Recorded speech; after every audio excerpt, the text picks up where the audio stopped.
Repo rate के बारे में ध्यान समझिएगा। अगर आपने क्लास में किसी ने डिसिप्लिन किया तो याद रखना, निकाल देंगे बाहर, ठीक है ना। अब देखिए जो रेपो रेट है, रेपो रेट क्या होता है बाबू? जिस ब्याज दर पे किसको ऋण देगा भाई? आरबीआई किसको ऋण देगा भाई? कॉमर्शियल बैंक को देगा, ठीक है ना। अब याद रखिएगा जो कॉमर्शियल बैंक होगा अब वो ऋण किसको देगा बाबू? आरबीआई को। तो जब याद रखिएगा जब आरबीआई कॉमर्शियल बैंक को ऋण देगा तो उसको क्या बोलेंगे? Repo rate. जब कॉमर्शियल बैंक आरबीआई को ऋण देगा तो उसको क्या बोलेंगे? Reverse repo. रिवर्स का मतलब क्या होता है? उल्टा होता है ना। तो रिवर्स रेपो रेट। तो एग्जाम में पूछेगा, दोनों में अल्पकालीन ऋण ही है, ठीक है ना, शॉर्ट टर्म के लिए दिया जाएगा। तो याद रखना इस बातों को कि जब जो है आरबीआई कॉमर्शियल बैंक को ऋण देगा शॉर्ट टर्म के लिए वो कौन सा होगा? Repo rate. जब कॉमर्शियल बैंक जब आरबीआई को ऋण देगा तो क्या उसे क्या बोलेंगे? कोई दिक्कत समझे ना?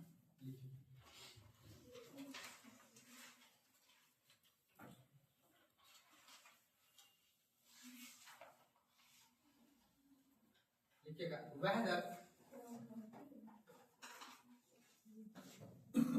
वह दर जिसका प्रयोग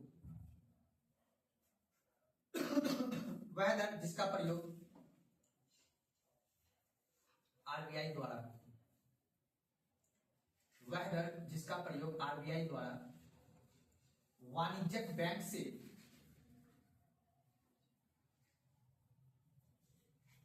वाणिज्यिक बैंक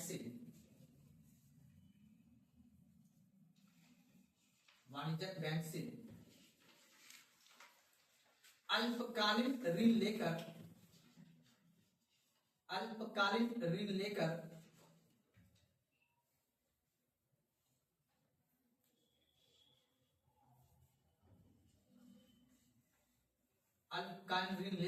अर्थव्यवस्था से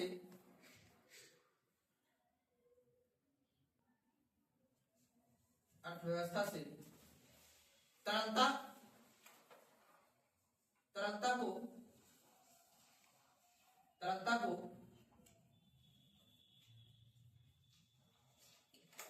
को निकालने के लिए किया जाता है।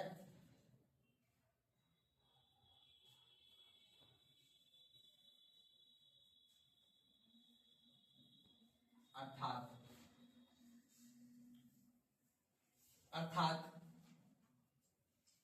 वह ब्याज दर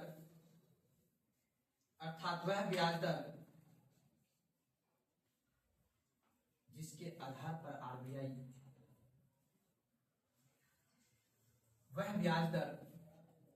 आधार पर आरबीआई अनुसूचित व्यापारिक बैंक से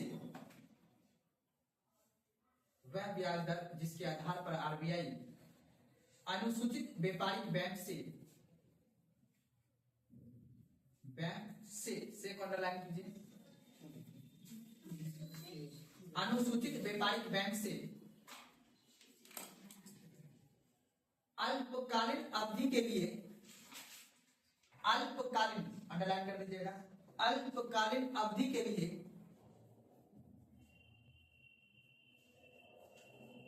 ऋण लेता हो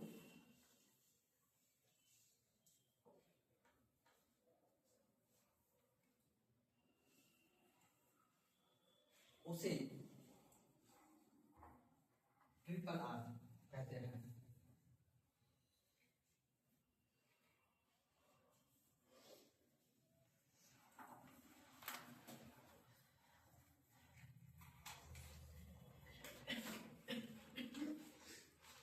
कोई दिक्कत है ना? चलिए एक डायग्राम बना लीजिएगा।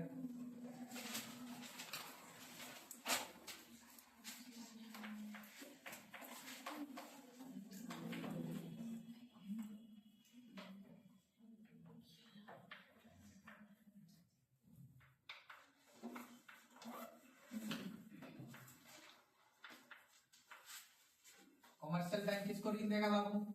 आरबीआई।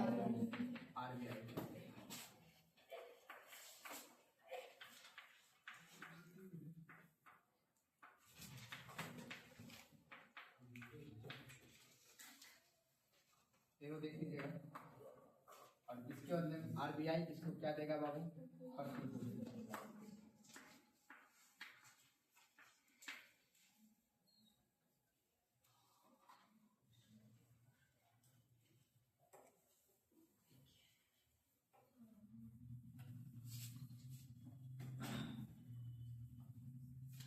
नोट लगा के लिखना है।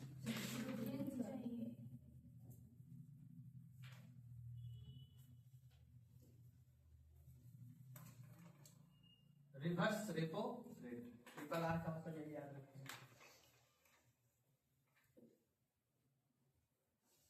कॉमर्शियल बैंक ऋण देता है आरबीआई को और उसके बदले में आरबीआई देता है कॉमर्शियल बैंक को प्रतिभूति सिक्योरिटी।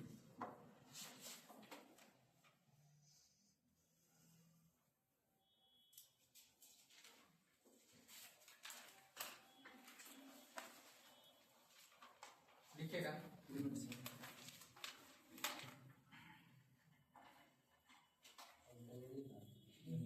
लिखिएगा नोट लगा के।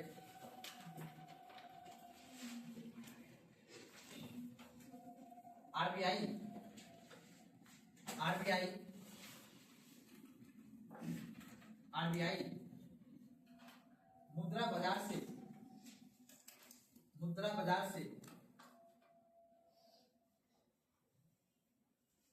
आरबीआई मुद्रा बाजार से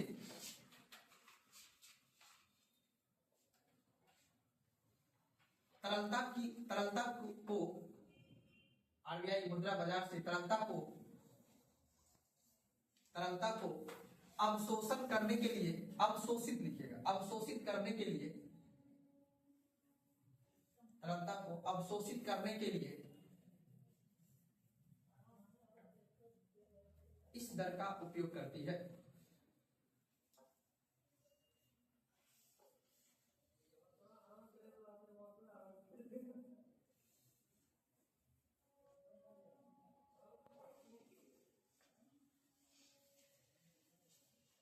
कंडीशन लिखिएगा नोट में। रेपो रेट एवं रिवर्स रेपो रेट को, रेपो रेट एवं रिवर्स रेपो रेट को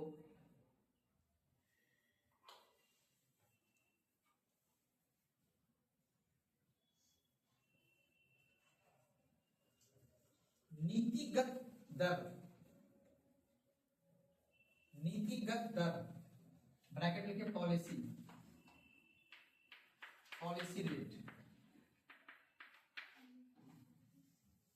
पॉलिसी रेट भी कहते हैं।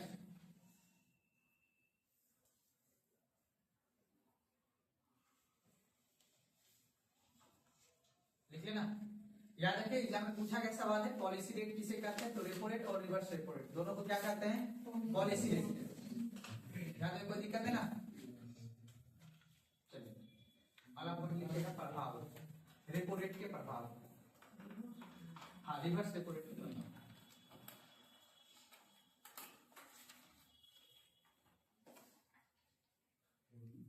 रिवर्स रेपो रेट के प्रभाव।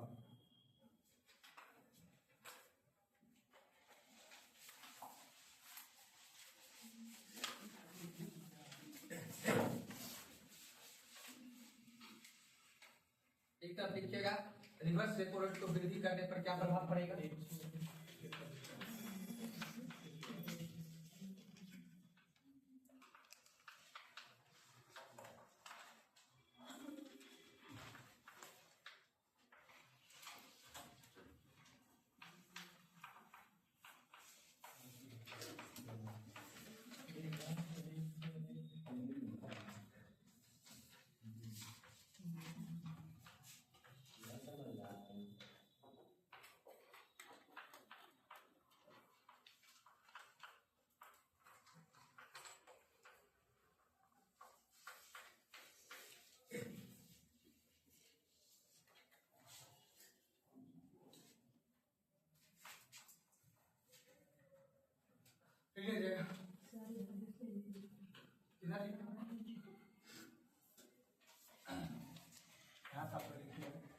अब बताए अगर वृद्धि दर कर देगा तो क्या होगा, कमर्शियल बैंक के पास ऋण कम होगा या अधिक होगा। कमर्शियल बैंक के पास ऋण वृद्धि करने पर अगर रिवर्स रेपो रेट को बढ़ा दिया जाएगा तो समझ में आ रहा है बात को ना, कमर्शियल बैंक के पास ऋण अधिक होगा या कम होगा। कम कौन बोला जी, रिवर्स रेपो रेट है ये, रेपो रेट नहीं है। क्या ये रिवर्स रेपो रेट हो जाएगा। तो अगर रिवर्स रेपो रेट समझ आ रहा है बात को ना, तो लिख लीजिएगा वाणिज्यिक बैंक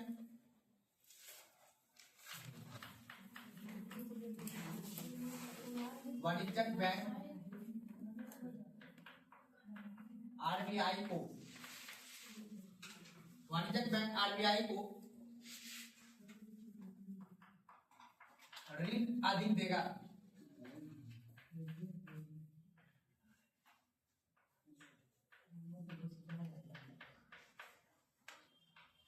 वाणिज्यिक बैंक आरबीआई को ऋण अधिक देगा।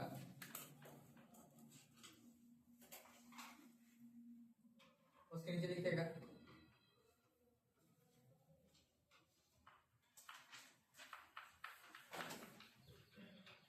वाणिज्यिक बैंक के पास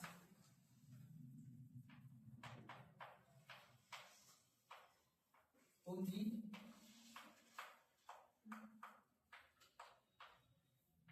तरलता में कमी आ रही थी।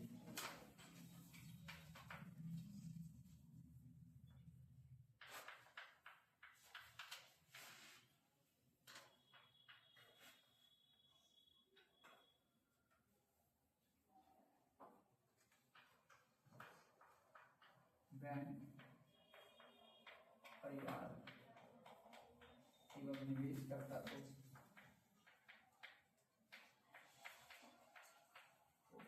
ऋण अधिक दरों पे देगी।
लास्ट में क्या लिखे?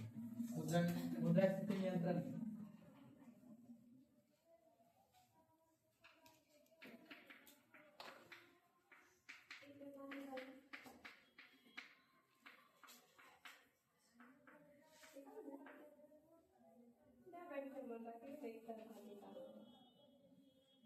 बात नहीं कर रहा है, बच्चा क्लास में नहीं है। कमांड करो।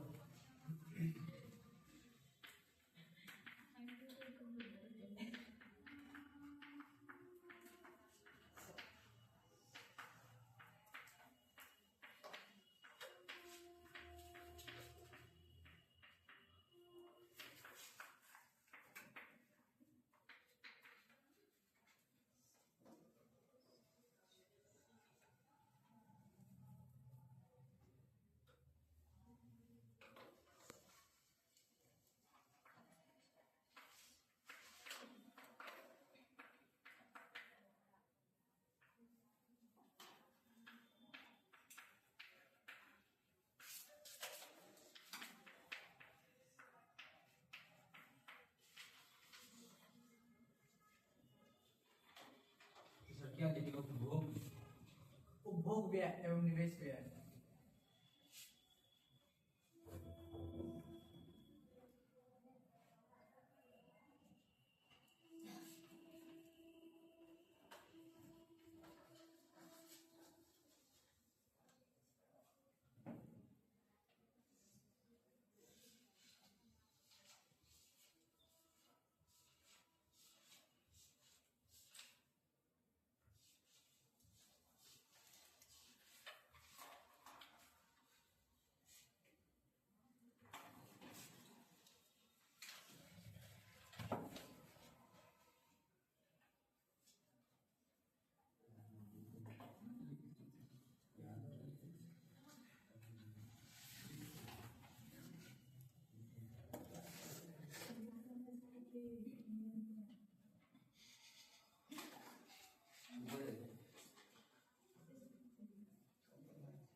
उतार नहीं समझे? अब चलिए, जहां समझ में नहीं आया, कल वाला ही बात है, बस याद रखना है। रेपो रेट और रिवर्स रेपो रेट दोनों में बस अंतर याद रखना है कि रेपो रेट आरबीआई देगा ऋण कॉमर्शियल बैंक को, और रिवर्स रेपो रेट में कॉमर्शियल बैंक ऋण किसको देगा? आरबीआई को। दोनों का रेट तय करता कौन है? आरबीआई। कौन तय करता है? आरबीआई। आरबीआई ही ये तय करेगा किसकी रेट कितनी होगी, अर्थात ब्याज दर कितना होगा। तुम्हारी बात को ना, क्योंकि आरबीआई को जब ये लग जाता है कि मार्केट में तरलता अधिक है, अर्थात मार्केट में पैसा अधिक है, बात को ना, तब क्या करता है कि कॉमर्शियल बैंक को ये बोलता है कि तुम जो है जो प्रतिभूति रखे थे उस प्रतिभूति को फिर तुम दोबारा क्या करो? खरीदो। तुम्हारी बात को ना, जब वो खरीदता है तो मार्केट में क्या कर देता है? मार्केट की सारी पैसा को क्या कर लेगा?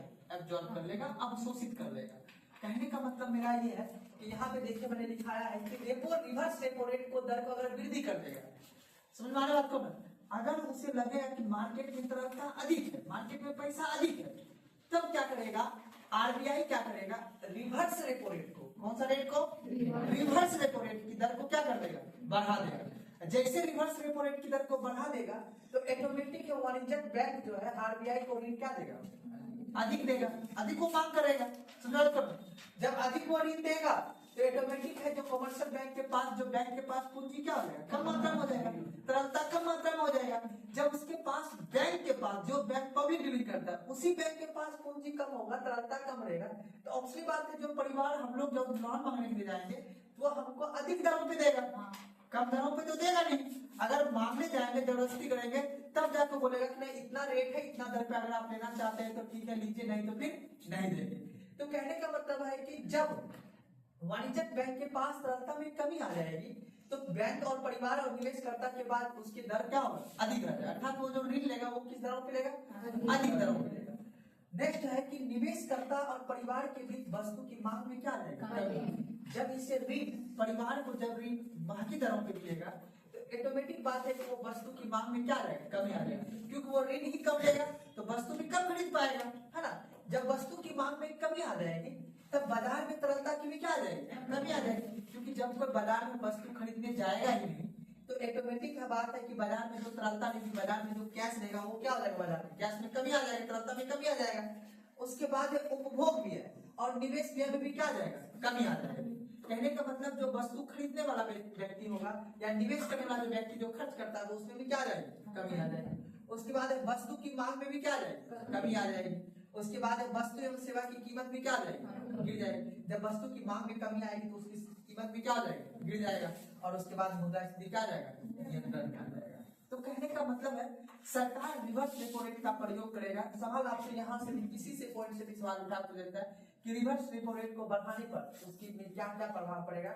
आपसे ये पूछ सकता है क्या वाणिज्यिक बैंक के पास पूंजी तरलता बढ़ेगा या घटेगा, आपको क्या बोलना है, उसकी तरलता में क्या जाएगा, कमी आ जाएगी। समझ में बात ना। उसके बाद क्या है, रिवर्स रेपो रेट की दर में अगर कमी कर देने पे, अगर अब बात है तो उसकी दर को क्या कर देंगे, कम कर देंगे, तो क्या प्रभाव पड़ेगा। अब देखिएगा वाणिज्यिक बैंक के पास आरबीआई को ऋण मात्रा में क्या होगा, यानी वाणिज्यिक बैंक का आरबीआई को ऋण क्या देगा, कम देगा या ज्यादा देगा, कम देगा। सुना बात सुना, क्योंकि यहाँ पे क्या कर दिया है, कमी कर दिया। रिवर्स रेपो रेट की दर अगर कम हो जाएगा तो ऑटोमेटिक कमर्शियल बैंक सोचेगा कि अब क्या करेंगे, ज्यादा ऋण हम आरबीआई को देंगे, हम दूसरे को देंगे, क्या देंगे, क्योंकि सारा खेल तो प्रॉफिट लॉस में चलता है ना। तो अब यहाँ पे वाणिज्यिक बैंक आरबीआई को क्या देगा, कम ऋण देगा। वो ज्यादा ऋण क्यों देगा, किसको देगा, अब परिवार निवेश करता देगा, अर्थात वाणिज्यिक बैंक के पास पूंजी की मात्रा क्या हो जाएगी, अधिक हो जाएगी। जब आरबीआई को कम लोन देगा, कम ऋण देगा, तो ऑटोमेटिक है उसके पास पूंजी क्या हो जाएगा, अधिक मात्रा में, तरलता उसके पास अधिक रहेगा, कैश उसके पास। जैसे कमर्शियल बैंक के पास तरलता अधिक रहेगा तैसे अगर उससे कोई ऋण मांगने जाएगा तो वो कम दरों पे भी सबको ऋण क्या करेगा, दे देगा। जब कम दरों पे सबको ऋण दे देगा तो ऑब्वियसली बात है ये परिवार और निवेशकर्ता के बीच वस्तु का मांग में क्या जाएगी, जब उसे ऋण सस्ता मिलेगा तो ऑटोमेटिक चीज है कि वो वस्तु अत्यधिक मात्रा में खरीदने का काम करेगा। उसके बाद बाजार में तरलता क्या हो जाएगा, अधिक आ जाएगा। जब व्यक्ति के पास वस्तु की मांग अधिक हो जाएगी तो ऑब्वियसली बात है बाजार में तरलता क्या हो जाएगी, अधिक आ जाएगी। उसके बाद उपभोग व्यय और निवेश व्यय में क्या आ जाएगा, वृद्धि हो जाएगी। उसके बाद वस्तु की मांग में भी क्या आ जाएगी, वृद्धि हो जाएगी। उसके बाद वस्तु और सेवा की कीमत में भी क्या आ जाएगी, वृद्धि। तो याद रखिए मुद्रा अब स्थिति में अर्थात कहने का मतलब है कि मुद्रा क्या होने लगेगा, घटने लगेगा। क्या होने लगेगा, समझना बात को।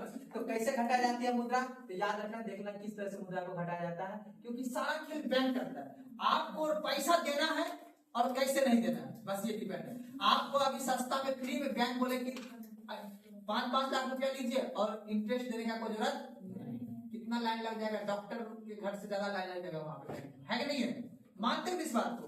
अगर कमर्शियल बैंक यानी जो बैंक एसबीआई बैंक अभी जाके आपको बोले कि ऋण देने का मात्र 1 रुपया ऋण देना है, ठीक है ना, और बाइक जितना लेना है ले लीजिए। आपको अभी 13 से 14% लगता है फाइनेंस कराते हो तो, है नहीं, 14 से 15% अभी इंटरेस्ट रेट है। आपको बोल दे कि आरबीआई बैंक बोल दे कि नहीं 2% इंटरेस्ट लगेगा, आदमी फटाक से 1 नहीं 5 बाइक खरीदने लगेगा, है नहीं है। तो कहने का मतलब है जैसे ऋण का रेट कम करेगा वैसे ही क्या हो जाएगा, आपकी वस्तु मार्केट में क्या हो जाएगा, मांग बढ़ जाएगी। और वस्तु की मांग जब बढ़ जाएगी तो ऑटोमेटिक है कि वस्तु की कीमत भी क्या हो जाएगी, बढ़ जाएगी। इसलिए याद रख लेना है कि रिवर्स रेपो रेट की दर को कमी करने से क्या क्या प्रभाव पड़ेगा। यहाँ से किसी भी पॉइंट का सवाल पूछ देता है कि रिवर्स रेपो रेट के दर में कमी करेंगे तो वस्तु और मांग की कीमत में क्या जाएगी, लेकिन क्या है यहाँ रिवर्स रेपो रेट की दर को वृद्धि करेंगे तो वस्तु और मांग में क्या जाएगी, कमी आ जाएगी। तो आपको दिमाग लगा के याद रखना है कि कब रेपो रेट को बढ़ाने पे क्या चीज में कमी आएगा, क्या चीज में वृद्धि आएगा। उसके बाद रेपो दर को कमी करेंगे तो किस में वृद्धि होगा, किस में कमी होगा। इस बात को समझना है, याद रखना है। मेरी बात समझ में आ रहा है ना। इसको 2-3 बार आप अगर गहराई से सोचिएगा तब जाके ऑटोमेटिक आप अपना दिमाग भी लगाइएगा कि हाँ कब क्या होगा। बस इतना याद रखिएगा, जब आपको ऋण सस्ता मिलेगा तो आप क्या कीजिएगा, बस अपने आप पे जूम कीजिएगा तो ऑटोमेटिक आप इसका डायग्राम बना लीजिएगा, कोई दिक्कत नहीं है। अभी सर करंट में कितना, देखिए करंट में अभी 5.78 के आसपास होगा या 5.50 के आसपास। क्या बोले, रिवर्स रेपो रेट ये दोनों के आस एक ही आसपास रहता होगा रे। ये नहीं बोल रहे हैं, रेपो रेट और रिवर्स रेपो रेट दोनों 5.कुछ% के अंतर्गत है, अभी एग्जैक्ट हमको अभी याद नहीं है, ठीक है ना। एक बार गूगल पे कीजिएगा तो वहाँ पे आपको बता देगा कि रेपो रेट कितना और रिवर्स रेपो रेट कितना, लेकिन 5 पॉइंट के समथिंग आसपास होगा। एक बार सर्च करके देखिए 5.78 होगा लगभग, ठीक है ना। चलिए अब एक अगला टॉपिक लिखिए आप लोग बैंक रेट। अगला टॉपिक लिखिए बैंक रेट। रेट आपसे नहीं पूछेगा कभी भी एग्जाम में, याद रख लेना रेपो रेट दर कितना है अभी, ठीक है ना। आपको सीआरआर और एसएलआर पूछ सकता है, लेकिन बैंक रेट और रेपो रेट का दर नहीं पूछेगा, बस इसका प्रभाव आपसे पूछ सकता है कि इसका प्रभाव क्या होगा। कितना है 7 पॉइंट, नहीं रेपो रेट है 5.25। हाँ बस वही बोलो 5 पॉइंट के आसपास है एग्जैक्ट। चलिए देखिए बैंक रेट दी। चलिए अब देखिए हम तीसरा टूल पे पहुंच गए। तीसरा टूल क्या है बाबू, बैंक रेट। तीसरा टूल क्या है, बैंक रेट।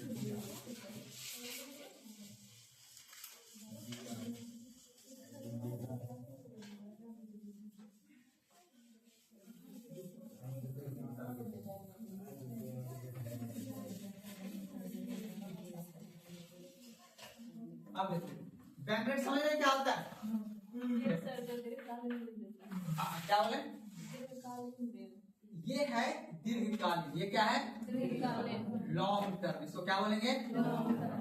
कौन बैंक ऋण देगा किसको, आरबीआई देगा। जब आरबीआई कॉमर्शियल बैंक को लॉन्ग टाइम के लिए अगर ऋण देता हो उसे क्या बोलेंगे, बैंक रेट। बस इतना ही। और उसके बदले बैंक इसको क्या देता है प्रतिद्वंदी। अब वही अगला चीज याद रखना है, इस जब ये रेट पे जब मिलेगा, इस रेट का दाम थोड़ा सा महंगा रहता है, ठीक है ना, याद रखना है। इसके बदले वो कोई भी सिक्योरिटी नहीं देता। कमर्शियल पेपर देता है। और भी है, और भी पॉइंट है, भाग कैसे जाएगा बैंक। अभी सीआरआर एसएलआर जो बचा रखा हुआ है, यस सर। अभी सीआरआर जो है ना, अभी आपको बताएंगे जब सीआरआर पढ़ाएंगे तो हम बताएंगे कि कमर्शियल बैंक का 7 रुपया रखता है कौन, और नहीं रखता अपने पास में, वो बताएंगे अभी सीआरआर और एसएलआर के रूप में, ठीक है। चलिए लिख लीजिए पहले बैंक रेट।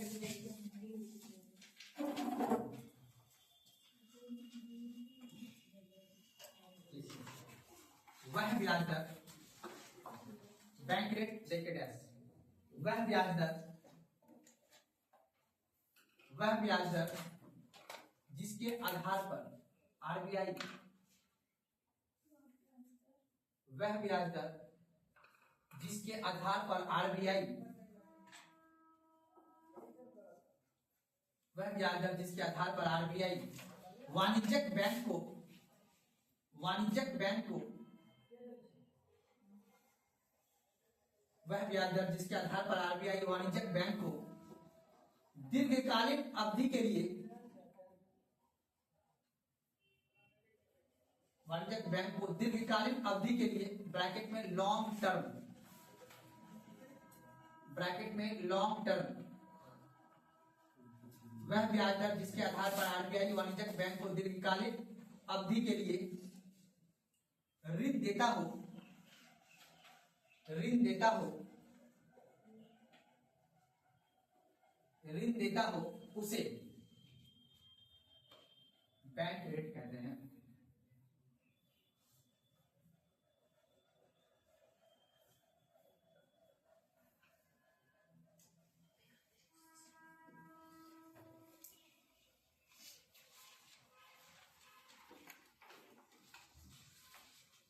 कोई दिक्कत समझने में नहीं, बस इतना याद रखना है,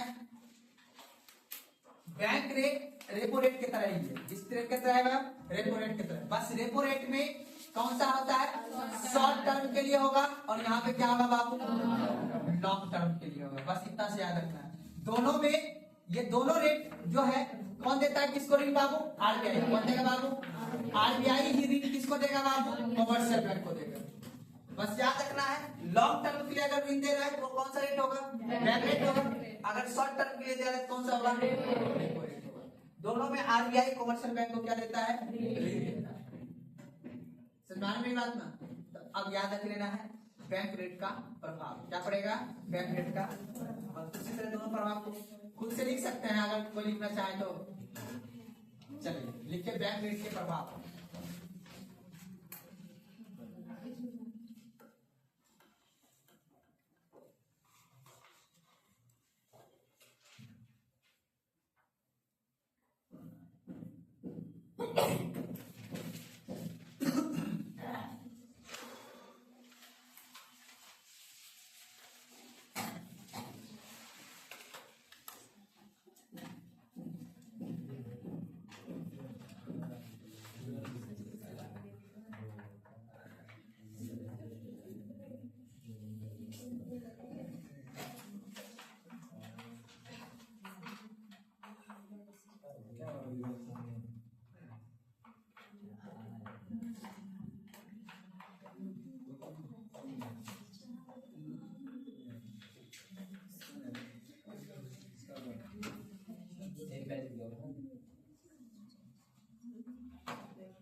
लिखिए तो सब आदमी अपना अपना कॉपी में।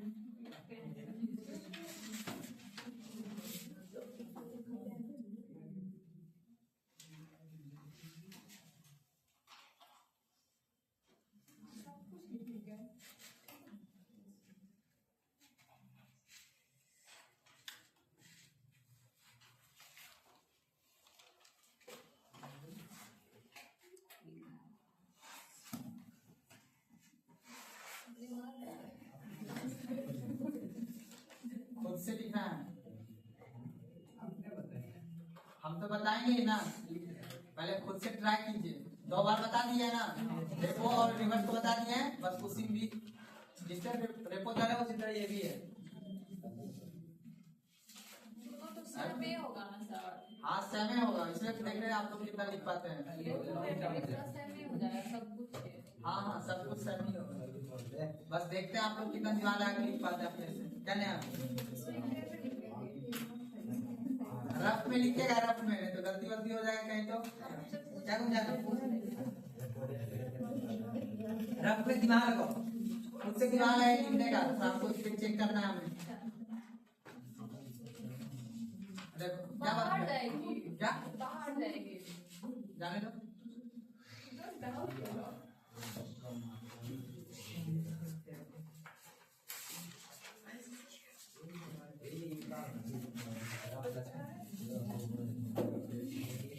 समाधि बनाइए, उसको बना के हमको दिखाइए कैसे सोचते हैं आप लोग। रेपो रेट जैसे लिखा है ना, उसी तरह ठीक होगा। देख के अखबार आप लोग के हिसाब से देखिए। सतनाम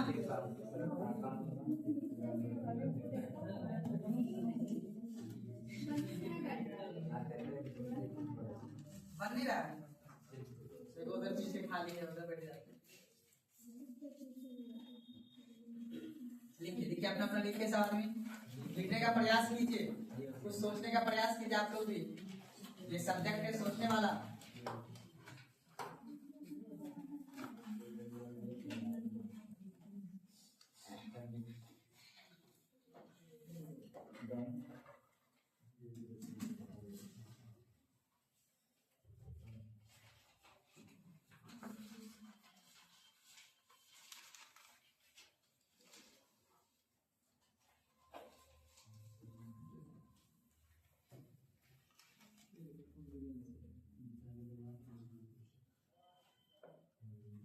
एक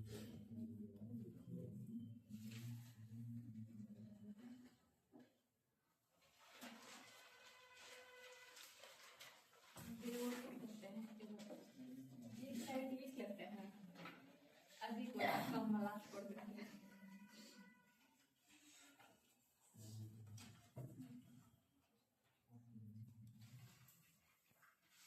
नैना समझ में आया तुमको? आगे लिखो।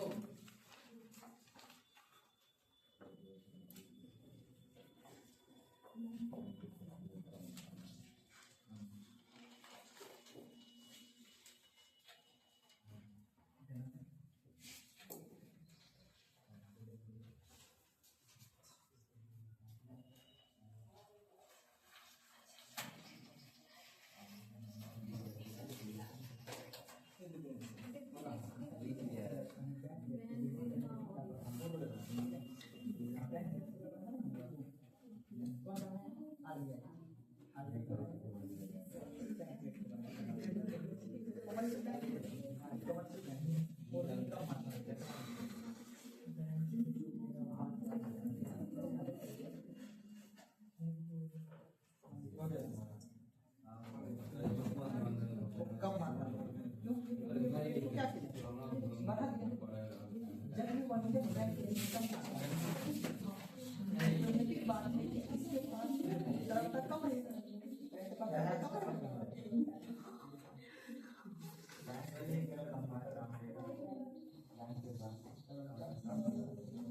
इसी के क्लास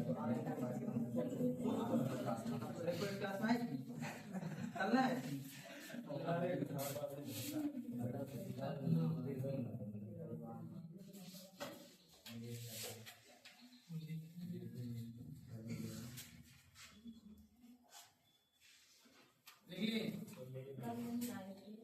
कहाँ है ध्यान करता है हमारा कौन आया क्लास में आया।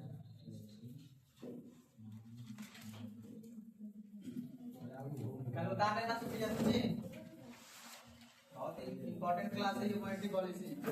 उसके बाद तो फिर नॉर्मल नॉर्मल टॉपिक है।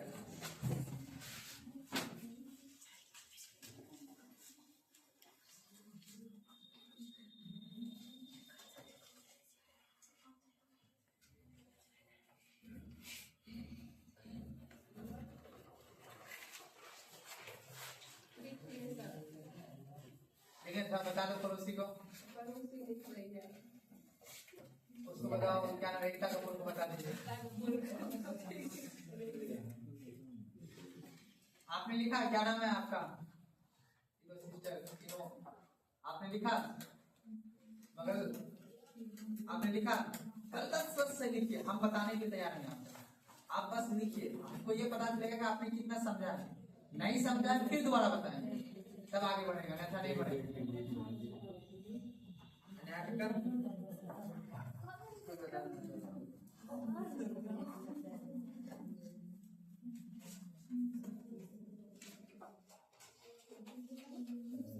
लक्ष्मी भाई सही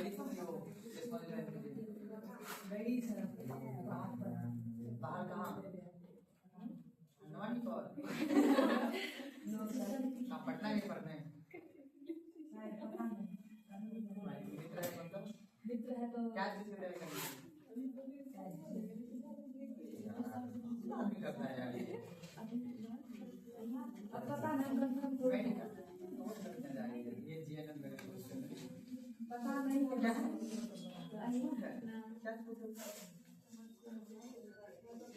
हाँ वो तो गवर्नमेंट ही दे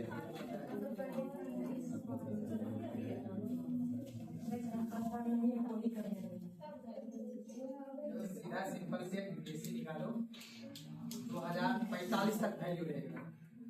यूपीएससी का नौकरी अगर ज्वाइन करेंगे ना किसमें जो चीज आसान होता है हाँ बिल्कुल सही है। कहने का मतलब जो चीज आसान होता है उसकी समाज कदर कम करता है। हम वो कह रहे हैं, मेरा मतलब है सारा कुछ तो आपको सम्मान क्या नहीं करता है ना।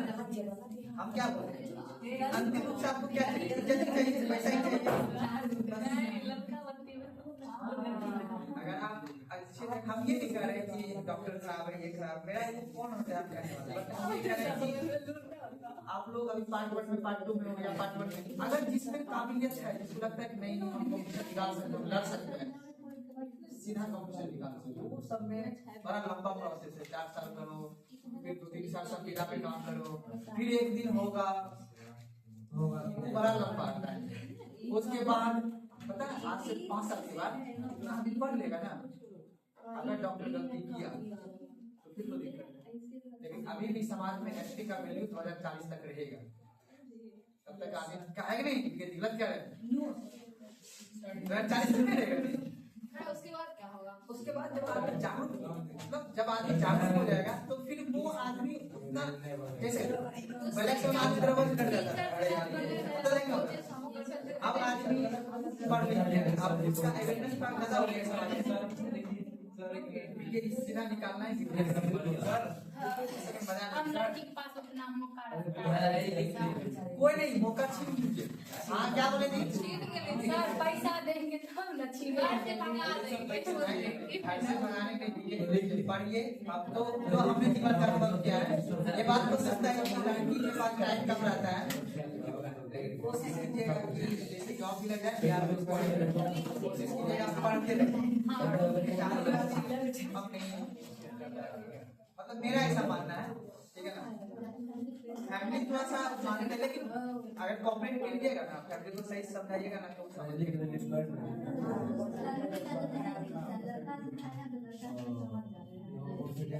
अगर हम ज्यादा बोले मम्मी मेरी मालिक है, हम के पर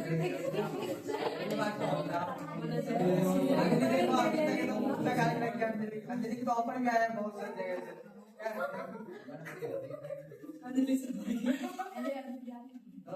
उसको ऑफर अभी आ रहा है, रोजगारी रोजगार मिल जाएगी तब एमएलए का ही आएगा।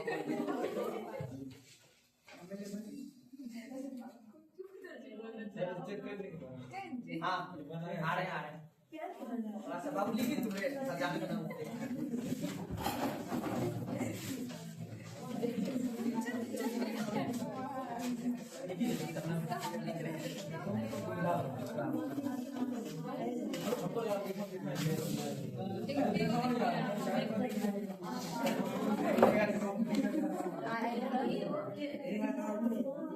बैंक दर तो क्या कर देगा बाबू, वृद्धि कर देगा, तो क्या प्रभाव पड़ेगा।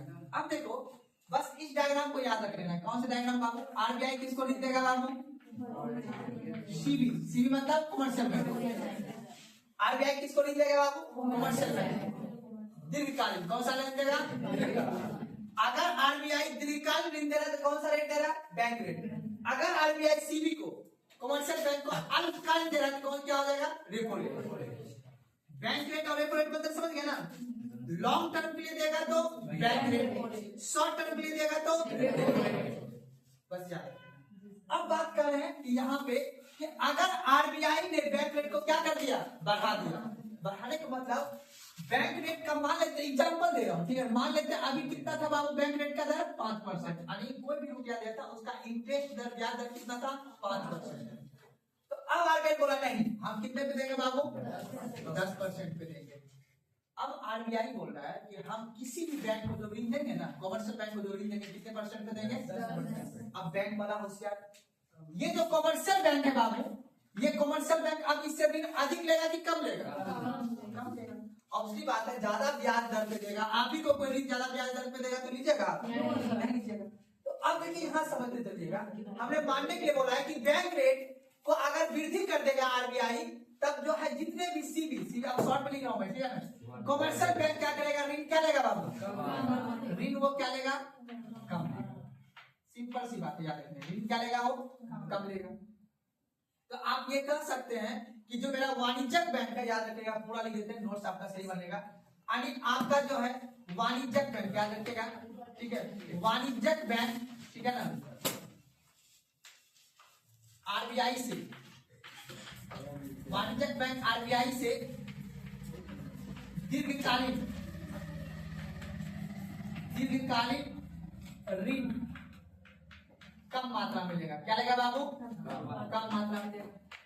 जब बैंक ही जो है आपका यानी कॉमर्शियल बैंक की जब ऋण कम मात्रा में लेगा, तो अब हमको ये बताइए क्या बैंक के पास तरलता अधिक होगा या कम होगा?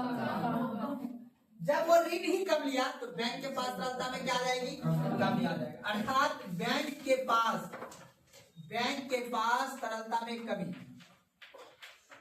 तरलता में क्या आ जाएगा बाबू? कमी आ जाएगा। जब बैंक के पास तरलता में कमी आ जाएगा तो अब हमको ये बताइए अपना ब्याज दर को, बैंक अपना ब्याज दर को बढ़ाएगा या घटाएगा? तो बैंक दर क्या करेगा? बैंक क्या करेगा? अपने ब्याज दर को क्या कर देगा बाबू? वृद्धि कर देगा। जब ये अपने ब्याज दर को वृद्धि कर देगा तो जो परिवार लोग होंगे या जो निवेश करता होगा वो जो इससे ऋण मांगने जाएगा वो ज्यादा मात्रा में जाएगा या कम मात्रा में जाएगा? कम मात्रा में जाएगा। तो याद रख लेना है परिवार एवं निवेशकर्ता, याद रखिएगा निवेशकर्ता जो है वो ऋण जो है बाबू कम मात्रा में लेगा, है ना बाबू? कम मात्रा में लेगा वो ऋण। जब वो परिवार और निवेशकर्ता कम ऋण लेगा तो अब हमको ये बताइए, अब बात करेंगे बाजार का। किसका बात करेंगे? बाजार का। तो अब बताइए बाजार में तरलता बढ़ेगा या घटेगा? बोले जी। जब व्यक्ति के पास पैसा ही कम है तो बाजार में ऑटोमेटिक पैसा कम रहेगा। आपके पास पैसा रहेगा तभी ना आप शॉपिंग करने के लिए जाइएगा। तो बाजार में तरलता क्या हो जाएगा? तरलता में कमी। जब बाजार में तरलता की कमी आ जाएगा तो बाजार में वस्तु का मांग बढ़ेगा या घटेगा? घटेगा या बढ़ेगा? तो बाजार में वस्तु का मांग क्या होगा? वस्तु के मांग में कमी आएगी। जब बाजार के वस्तु के मांग में कमी आएगी तो अब हमको ये बताइए इसका कीमत बढ़ेगा या घटेगा? तो वस्तु का कीमत, वस्तु एवं सेवा का कीमत में कमी। जब कीमत में कमी आ जाएगा तो मुद्रास्फीति कंट्रोल हो जाएगा ना? बिल्कुल हो जाएगा। लिख लीजिए मुद्रास्फीति कम।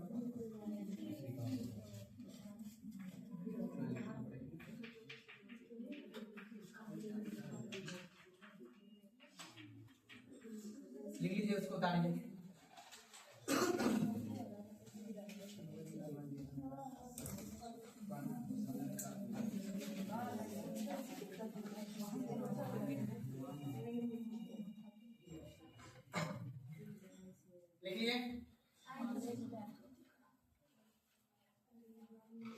ये सब अपना बोला लगा लीजिएगा ताकि ऑब्जेक्टिव सॉल्व करने में ध्यान लगा लीजिएगा। हमने लगाना आप उधर वाला लिख लीजिएगा ना खुद से। अब टाइम वेस्ट हो जाएगा, ठीक है ना? अगला लिख लीजिए आप लोग CRR। पहले उतार के इसको अगले लिख लिया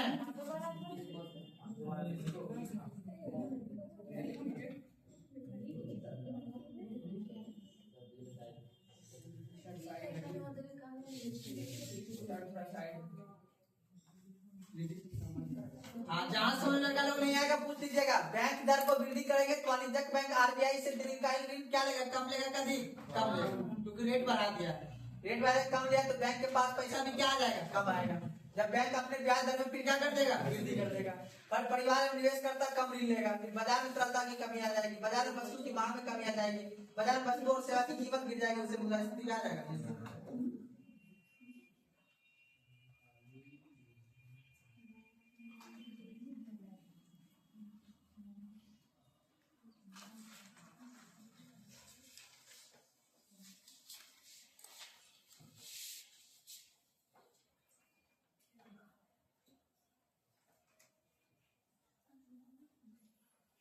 हो गया?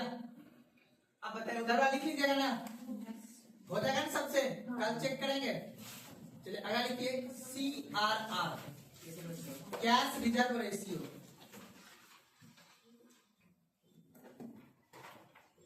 कैश रिजर्व रेशियो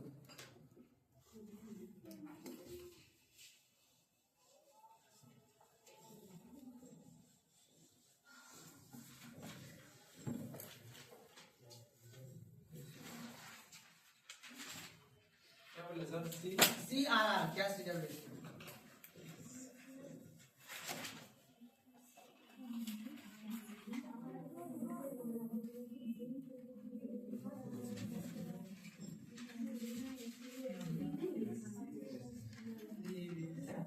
हाँ DRR लिखा है हमने, हाँ वेरिएबल रिजर्व रेशियो एक ही बात है, वो भी लिखा है। CRR लिख लिए ना, CRR लिख लिए। जी सर।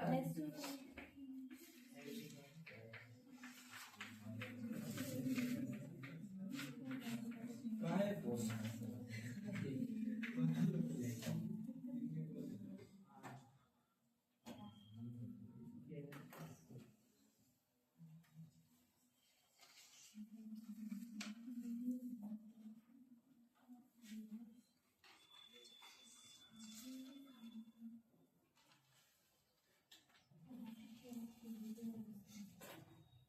चलिए अब देखिए समझिए यहाँ पे कैश, समझ रहे हो कैश, कैश को क्या बोलेंगे, तरलता, लिक्विडिटी बोलेंगे ना। इससे पहले हमने एक टर्म लिखा है तो VRR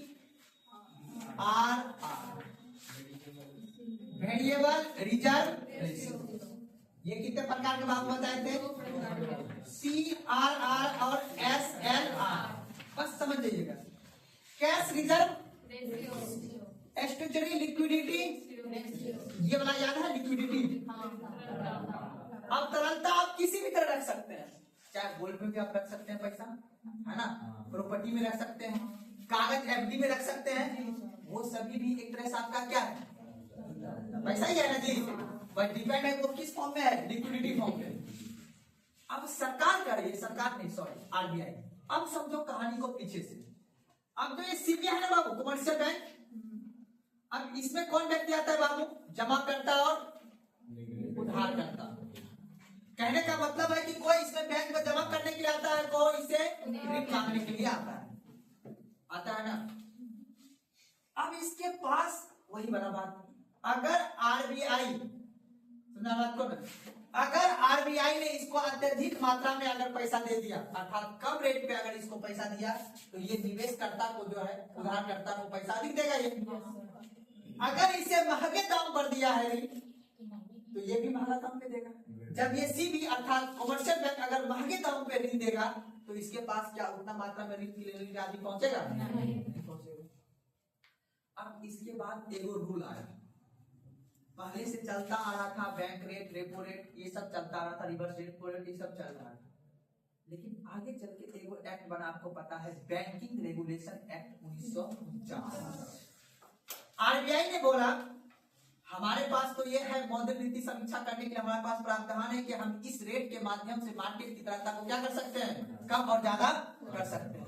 लेकिन बैंक वाला सुनो, अब तुम्हें कुछ करना होगा काम, क्योंकि बैंक वाला क्या करता था, बैंक वाला भाग जाता था, और हमने ग्राहक को बोल रखा है आपका पैसा कर लो, कोई भागेगा तो अंतिम रूप से जिम्मेदार कौन होगा बाबू, RBI। कौन होगा जिम्मेदार, तो RBI ने एक रूल बनाया किसके लिए, कमर्शियल बैंक के लिए, कि आपके पास जितना रुपया जमा होगा, ठीक है ना, जितना भी आपके पास रुपया आएगा, चाहे वो कैश में आए चाहे वो FD में आए। कोई आदमी होता है जाता है हमको बोलता है 5 लाख का FD कर दीजिए या 1 करोड़ का FD कर दीजिए, करता है। या कोई आदमी होता है बोलता है मेरा जमीन का कर्ज आप रखिए, होता है ना, उसके बदले में आपको रुपया दीजिए, है कि नहीं, होता है क्या होता है। तो जितना भी कमर्शियल बैंक के पास रुपया जमा होगा, उसको जो है RBI ने बोला कि आप जो ये वेरिएबल रिजर्व रेशियो है, अर्थात आपके पास जो रिजर्व में जो पैसा है ना, उसको आप 2 फॉर्म में रखिएगा। एक रखिएगा कैश के फॉर्म में, और एक रखिएगा लिक्विडिटी के फॉर्म में। लिक्विडिटी के फॉर्म में आपको ज्यादा रुपया रखना पड़ेगा। अभी वर्तमान में 18% है, इसको एग्जांपल के लिए आपको हम कितना बोल देते हैं, 20%। वर्तमान अभी 4% है, इसको मानने के लिए हम क्या बोले आपको, 5%। कुल जमा रुपये का, कुल जमा रुपये का आपको कैश में कितना % रखना होगा, 5%। और 20% कुल जमा का कितना रखना होगा आपको, लिक्विडिटी के फॉर्म में रखना होगा। इसीलिए आप सुने होंगे, कभी कभी आप जाइएगा तो आपको बोलेगा कि हम चेक काट के दे देंगे। चेक जो आपको दिया वो कैश दिया या लिक्विड के फॉर्म में पैसा दिया, लिक्विडिटी के फॉर्म में दिया। उसको आप जाके कहीं पे आपको चेंज कराना। तो आरबीआई ने बैंकिंग रेगुलेशन एक्ट के तहत ये कानून बनाया कि जो भी कमर्शियल बैंक है वो अपने कुल जमा रुपए का वो अपने पास रखेगा इतना रुपया, कैश रिजर्व रेशियो के रूप में रखेगा और एसएलआर के रूप में। ये रुपया आपको जमा कहां करना पड़ेगा? आरबीआई के पास आपको जमा, इस पे कोई भी इंटरेस्ट वो नहीं देगा। मेरी बात समझ में आ रहा है ना? ये दोनों रुपया की रखेगा रिजर्व के तौर पे। क्यों? कल को अगर ये भाग गया तो कुछ व्यक्ति का क्षतिपूर्ति कौन करेगा? एग्जाम्पल, मान लो एक व्यक्ति था, ठीक है, जिसका घर है यहाँ पे, दुकान है, उसके पास है 1 करोड़। कितना है रुपया बाबू? इन्होंने कितना जमा किया रुपया? 1 करोड़ जाकर बैंक में क्या कर दिया? एफडी कर दिया। क्या कर दिया? एफडी कर दिया। फिर जाके कोई आदमी ने 20 लाख रुपया जमा कर दिया। तुम लोग का नौकरी लगा, आप लोग का 20 लाख आपने जमा कर दिया। हम जैसे गरीब आदमी ने 4 लाख रुपया जमा कर दिया। हमने इसी बैंक में, हमारा भी अकाउंट था, हमने भी कितना जमा कर दिया? 4 लाख। अब बैंक 20 से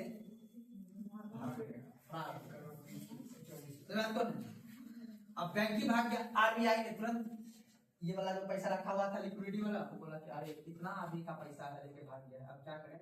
एक रूल बनाएगा वो कि हर किसी व्यक्ति को कितना रुपया मिलेगा? 5 लाख रुपया हम क्षतिपूर्ति के तौर पे, कुल एनडीटीएल बताएंगे आगे, कुल एनडीटीएल का हम 5%, 5 लाख रुपए सबको हम।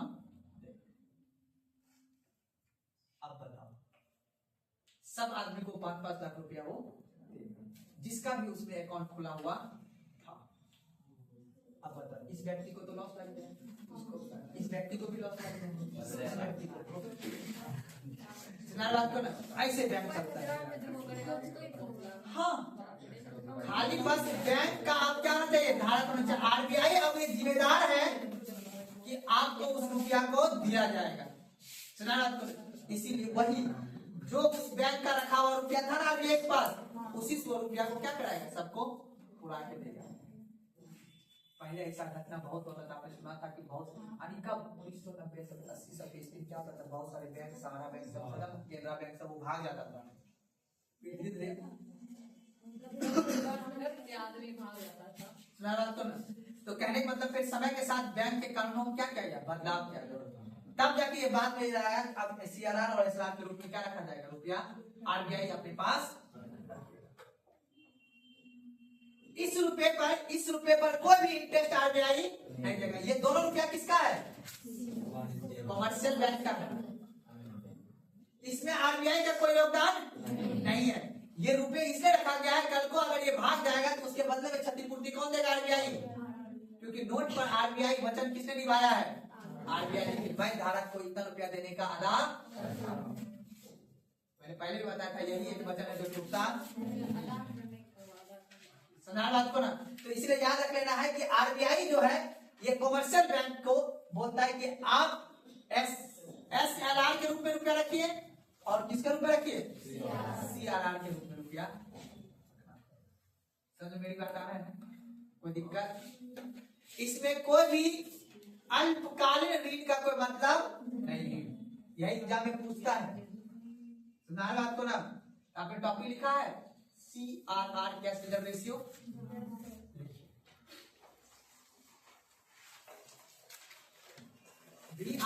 बीआरआर लिखना पड़ेगा या छोड़ दें? लिख लीजिए बीआरआर, ठीक है, उसी के नीचे बीआरआर टॉपिक लगा लीजिए।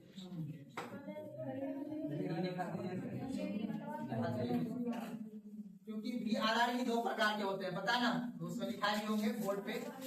बीआरआर जो है मेरा एक वेरिएबल रिजर्व रेशियो के 2 प्रकार के होते हैं, एक को बोलते हैं सीआरआर और एक को बोलते हैं एसआरआर। ठीक है, एक एग्जाम होता नहीं पूछता ये दोनों है, इसलिए मैं डायरेक्ट यहाँ पर आ गया। लिख लीजिए सीआरआर में लिखिए कैश रिजर्व रेशियो, डैश देख लीजिए।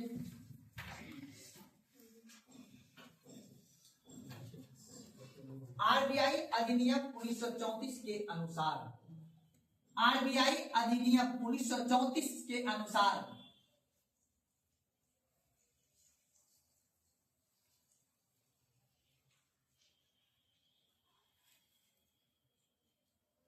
अनुसार प्रत्येक वाणिज्यिक बैंक को प्रत्येक वाणिज्यिक बैंक को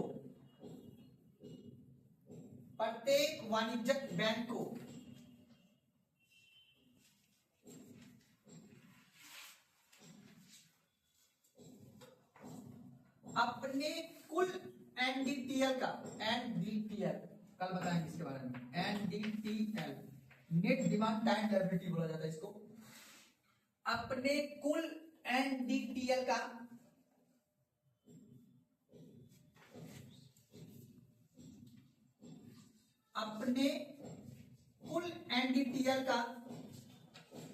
कुछ प्रतिशत हिस्सा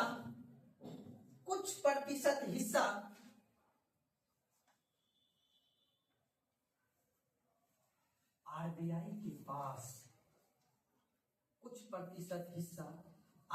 के पास नगद के रूप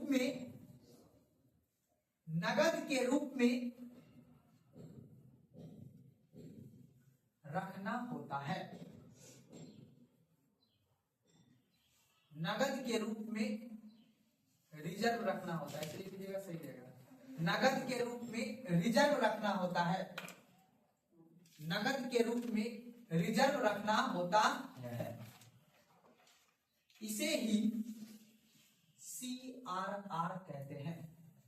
इसे ही CRR कहते हैं।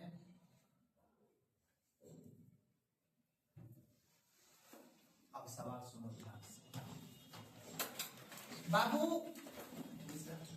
यहां से अगर आप ये टूल्स को जो समझिएगा, ठीक है ना, ये जो भाई साहब है मेरा आरबीआई, अब आरबीआई ने जो टूल दिया था, पहला टूल क्या था बाबू? Repo rate. दूसरा टूल क्या था बाबू? Reverse repo rate. और तीसरा टूल क्या था बाबू? इन तीनों में बात है लॉन्ग टर्म का और शॉर्ट टर्म का। और लेकिन इन तीनों पे अगर आपको पैसा कोई भी किसी को दे रहा है तो सब लेगा आपसे क्या? इंटरेस्ट, ब्याज दर। उसी ब्याज दर के आधार पे काम। इसका इन तीनों का मुख्य उद्देश्य है कि बाजार में अगर तरलता, याद रखना है, बाजार में अगर तरलता अधिक है या कम है तो उसका कंट्रोल करना, यानी तरलता का नियंत्रण करना, ये तीनों टूल के माध्यम से किया जाता है। किंतु जो आरबीआई का दो टूल है CRR और SLR, इसका उद्देश्य है बाबू तरलता प्लस नियम, यानी विनियम, तो बात को रेगुलेट करना, ठीक है ना। बैंक को रेगुलेट करके रखना, उसका पैसा को जब्त करके रखेंगे तब ना उन्हें भागेगा। ये जो CRR और SLR के रूप में कौन पैसा रख रहा है? आरबीआई रख रहा है, ताकि बैंक को रेगुलेट करके रख सके हम। अर्थात आप कह सकते हो CRR और SLR का तरलता के साथ साथ बैंक को विनियमन मतलब नियमित करने का उद्देश्य क्या है? CRR और SLR का, अर्थात तरलता प्लस नियमित रूप से चलना, नियमित रूप से बैंक को चलाना।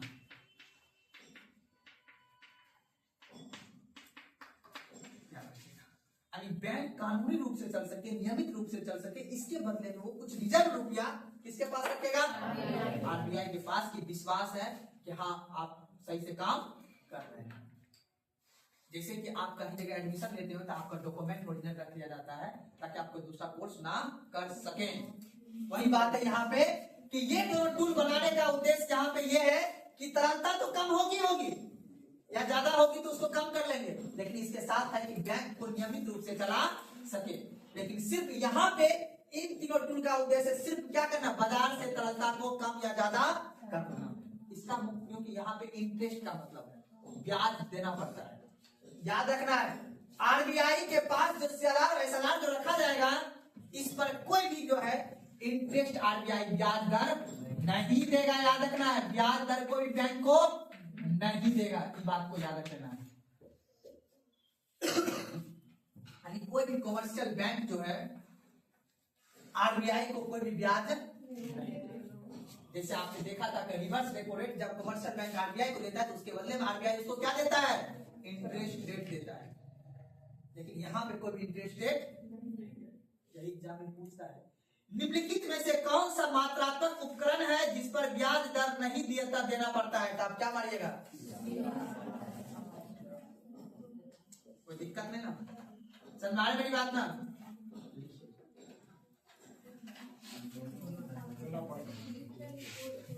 लिखेगा आरबीआई द्वारा, लिखेगा सीआरआर का उपयोग, लिखेगा उसी में सीआरआर का उपयोग,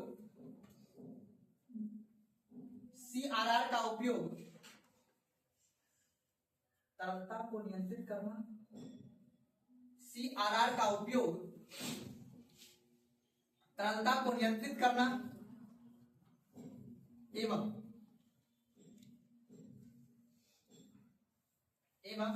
बैंक को नियमित करना,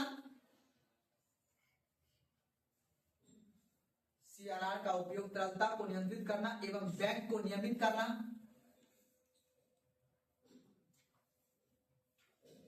अगला पॉइंट लिखेगा आरबीआई द्वारा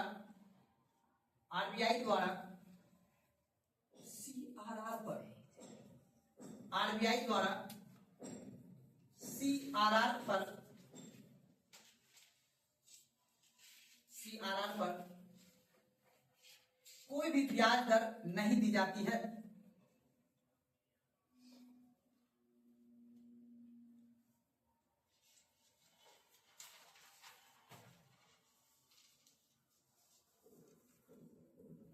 अगला पॉइंट, सीआरआर का प्रतिशत, सीआरआर का प्रतिशत दर, सीआरआर का प्रतिशत दर सभी बैंक के लिए समान होता है।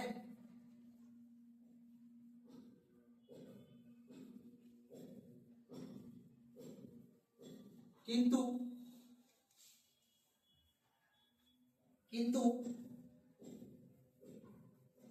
एनडीटीएल, किंतु एनडीटीएल अलग अलग होने के कारण, किंतु एनडीटीएल अलग अलग होने के कारण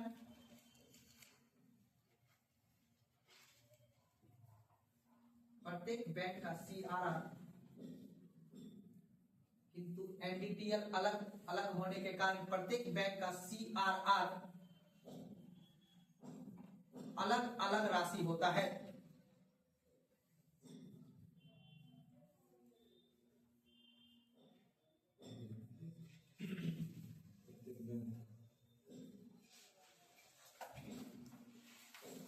कोई दिक्कत बाबू?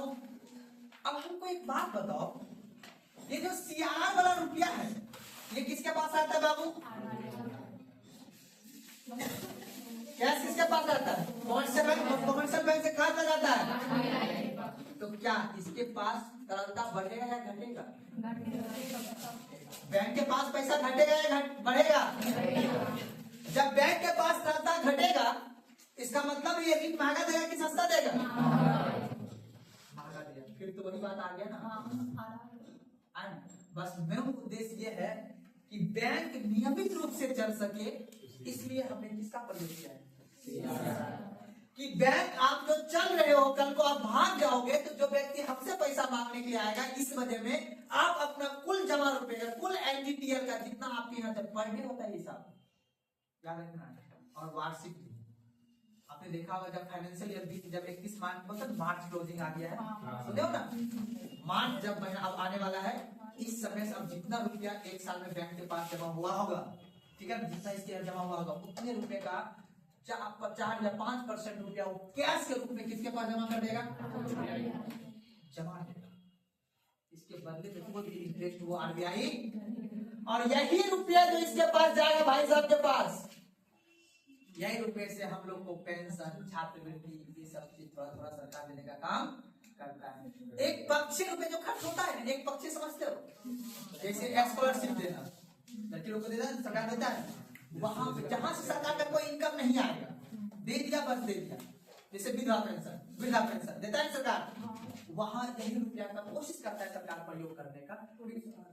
इसका रखा हुआ यहाँ पैसा है, हमेशा बैंक में ना भाग जाएगा जी, है ना? तो ये रखा, सरकार उस पैसा का क्या करता है, उपयोग करता है CRR वाला रुपया का, ठीक है ना। 40,000 करोड़ रुपए का उपयोग किया गया था अभी महिला लोग को देने के लिए, 10,000 रुपए जो दिया गया, 40,000 करोड़।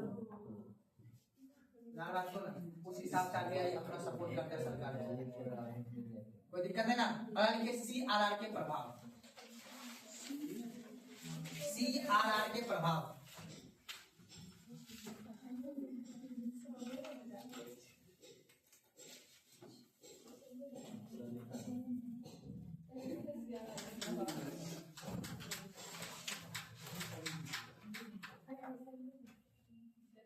दिक्कत। अब अच्छा बाबा ये बताओ, हमने अभी आपको बोला कि CRR और SLR के रूप में दोनों रुपया कौन रखेगा बाबू, RBI बोलता, पता है कितना गोल्ड हमें थोड़ा बात नहीं सुनना है, पहले बोले ही नहीं आप, फटाफट बोल रहे हैं, हमें सुन। अब इस किस फॉर्म में रुपया रखेगा बाबू, तो लिक्विडिटी कितने प्रकार के बताए थे, संपत्ति बताए थे कितने प्रकार के, या तो आप किस में रख सकते हो, गोल्ड में, या तो आप रख सकते हो FD वाला कागज में, या तो घर में। अब इसके पास मान लो बैंक के पास सब गोल्ड आ गया लेके, या FD का कागज दे दिया, ठीक है ना, या तो फिर घरे बोल रहे घरे का कागज ले लीजिए, हमारे जमीन का कागज दे हमको लिख दीजिए। अभी कितना कागज पहुंचाएगा RBI के पास, पहुंचा पाएगा, तो RBI बोला हमको क्या सिर्फ हम लेंगे, बाकी जो SLR वाला जो रुपया है ना, लिक्विडिटी वाला जो रुपया है, वो तुम अपने पास रखो, इसके पास रखो। आप समझ में यही बोलना चाह रहे थे आप, सब पैसा से रखेगा ना। तो अब देखिएगा जो लिक्विडिटी के फॉर्म में रुपया होगा, याद रखना लिक्विडिटी के फॉर्म में प्रतिभूतियां का जो सिक्योरिटी वाला कागज होगा ना, वो भी हो गया लिक्विडिटी फॉर्म में, गोल्ड, ठीक है ना, और प्रॉपर्टी वगैरह FD का जो कागज होता है वो सभी होगा किसके फॉर्म में बाबू, लिक्विडिटी। ये तीनों फॉर्म में अगर रुपया होगा तो ये बैंक RBI को नहीं देगा, ये किसके पास रखेगा, स्वयं के पास रखेगा। ये भी एग्जाम में पूछता है, निम्नलिखित में से कौन सा टूल यानी कौन सा रुपया RBI या बैंक, वाणिज्यिक बैंक अपने पास रखता है, SLR। और कैश का रुपया किसके पास रखता है, उस पर क्या ब्याज दर देता है, समझ आ गया बात को। तो पहले लिख लीजिए प्रभाव CRR के प्रभाव। अगर CRR दर को आप बताओ, CRR रेट है कितना परसेंट बाबू, 4%, सरकार बोला कि हम कर देंगे कितना परसेंट, RBI बोला 8%। अब बताओ जितना रुपया इसका जमा होगा उसका 8% में जमा करना पड़ेगा RBI के पास, और इसके पास रुपया कम हो जाएगा, हो जाएगा ना, हो जाएगा। अगर बोल देगा नहीं हम CRR को क्या कर रहे हैं, कम कर रहे हैं, जब ये कम करेगा किसके पास पैसा, कमर्शियल बैंक के पास पैसा ज्यादा होगा, और जब ज्यादा होगा तो ये ऋण सस्ता दर पे देगा या महंगा दर पे देगा, वही बात आपके पास आ जाएगा जो आपने लिखा था पीछे। तो यहाँ से भी सवाल बनेगा कि अगर CRR यानी कैश रिजर्व रेशियो के अगर रेट को बढ़ा देंगे तो क्या प्रभाव पड़ेगा, या फिर CRR को रेट को घटा देंगे तो क्या प्रभाव पड़ेगा। CRR के प्रभाव वो कल घर से बना के दिखाना, एक पन्ना छोड़ दीजिएगा, उसके बाद लिखिए SLR। इसमें बाबू उसी तरह जैसे कि repo rate, bank repo rate, reverse repo rate लिख देता तो बस यहाँ पे सोचना पड़ेगा, हम इसे टाइम कैसे सोचने कैसे सोचने के टाइम दिया हूँ, याद रखना है यहाँ पे, बस ये याद रखना है कि अगर कैश रिजर्व रेशियो, ठीक है ना, अगर CRR जो है मेरा, याद रखिएगा ध्यान से, यहाँ देखिए CRR, ध्यान समझना, किसके पास जमा होगा बाबू, क्या RBI बैंक CB को कोई ऋण देगा, लोन इंटरेस्ट देगा, नहीं देगा। जमा जितना याद रखिए, CB के पास जितना NDPL रहेगा, जितना कुल रुपया जमा होगा उसका कितना परसेंट, 4% रुपया किसके पास जमा कर देगा, अब बात हम करें कि अगर CRR की रेट को बढ़ा दिया जाए, यहाँ पे याद रखना ब्याज दर नहीं बढ़ेगा, यहाँ पे CRR का प्रतिशत बढ़ेगा। अगर वो बढ़ा देगा तो भैया इसके पास पैसा कम हो जाएगा, घटा देगा इसके पास पैसा ज्यादा होगा। जब इसके पास पैसा अधिक होगा तो आपके पास पैसा अधिक होगा, आपके पास अधिक होगा तो मार्केट में वस्तु का मांग भी अधिक हो जाएगा। जब मार्केट में वस्तु का मांग अधिक होगा तो कीमत भी बढ़ जाएगा, वही सब बात है, लिख देते थे। समझ मेरी बात ना, तो इसी प्रभाव को लिखना है। समझ गया बात को ना? अगर लिखे पन्ना छोड़ दीजिए, एस एल आर घर से लिख जाना।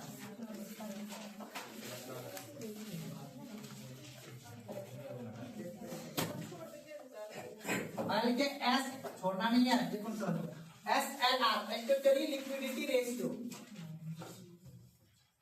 एस टी ए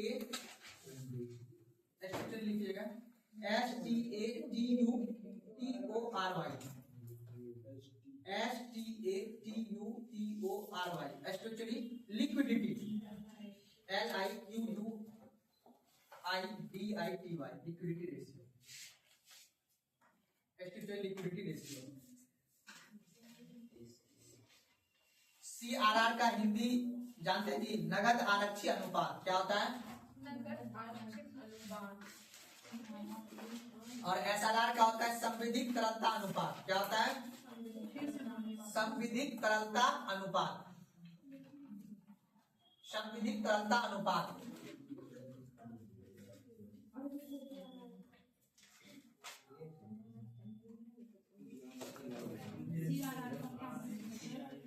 नगद आरक्षी अनुपात, इसका संविधिक तरलता अनुपात, संविधिक तरलता अनुपात, सीआरआर का नगद आरक्षी अनुपात। अब देखिए S L are structural liquidity ratio क्या है?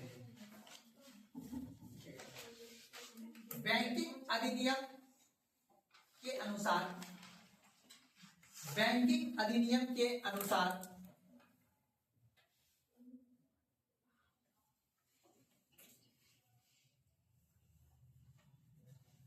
बैंकिंग अधिनियम के अनुसार प्रत्येक बैंक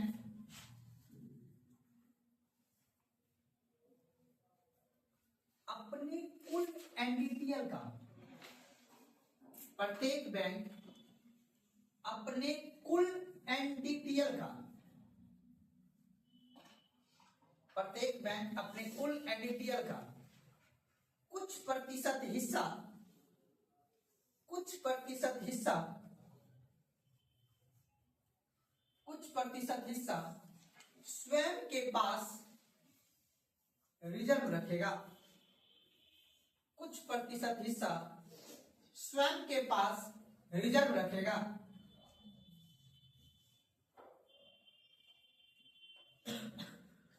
यह राशि, अगला पॉइंट देखिए, यह राशि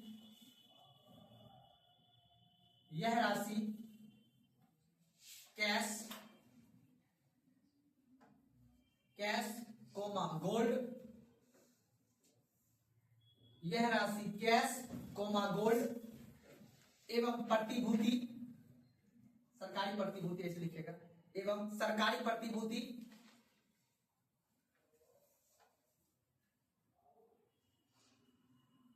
एवं सरकारी प्रतिभूति के रूप में रख सकती है।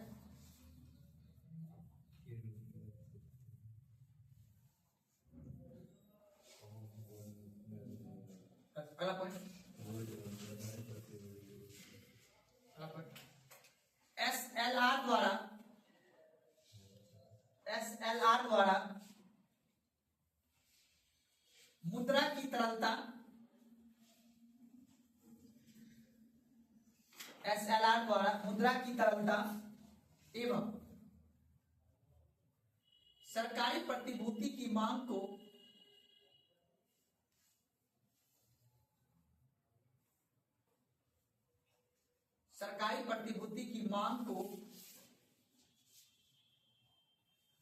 एवं आपूर्ति को प्रभावित किया जाता है।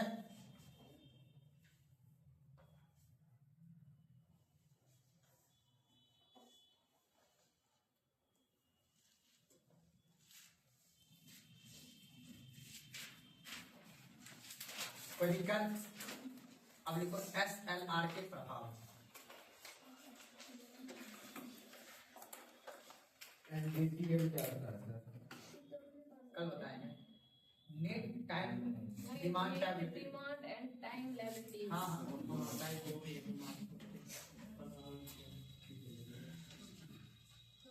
चलिए लिखिए। अब टॉपिक लिखिए, पन्ना छोड़ दीजिएगा। Open market operation OMO। छोड़ दीजिए ना। छोड़ दें? हाँ। बंद कीजिए।